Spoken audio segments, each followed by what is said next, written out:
বিশ্বকাপের মঞ্চে কখনো কখনো একজন খেলোয়াড় গোল না করেও হয়ে ওঠেন পুরো দলের অনুপ্রেরণা। দক্ষিণ কোরিয়া বনাম চেকিয়ার ম্যাচে এমনই এক গল্প লিখলেন সন হুইনমিন। গোলের খাতায় নাম না থাকলেও অধিনায়ক হিসেবে তার নেতৃত্ব আর লড়াইয়ের মানসিকতা হয়ে উঠেছিল কোরিয়ার সবচেয়ে বড় শক্তি। কোরিয়ার শেষ বিশ্বকাপগুলোর একটিতে খেলতে নামা সনের জন্য এই মঞ্চটা ছিল বিশেষ। বছরের পর বছর ইউরোপের বড় মঞ্চে নিজের পরিচয় তৈরি করা এই তারকা জানেন বিশ্বকাপের প্রতিটি মুহূর্তই ইতিহাস। চেকিয়ার বিপক্ষে শুরুতে পিছিয়ে পড়েছিল কোরিয়া, কিন্তু দল যখন চাপে তখন সামনে থেকে নেতৃত্ব দিয়েছেন সন। তার গতি, প্রেসিং আর সতীর্থদের উজ্জীবিত করার ক্ষমতা বদলে দেয় ম্যাচের চেহারা।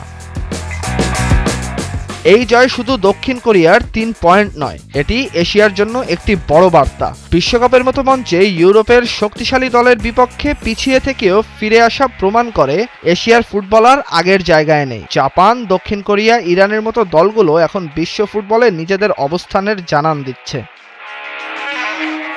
ফুটবলে সবসময় গোলদাতার নাম মনে থাকে না, কখনো কখনো মনে থাকে সেই মানুষটিকে যিনি কঠিন সময়ে দলকে বিশ্বাস করতে শেখান। চেকিয়ার বিপক্ষে সনের গল্পটা তাই শুধু একটি জয়ের গল্প নয়, এটি একজন অধিনায়কের গল্প, একজন যোদ্ধার গল্প আর বিশ্ব মঞ্চে এশিয়ার আত্মবিশ্বাসের গল্প।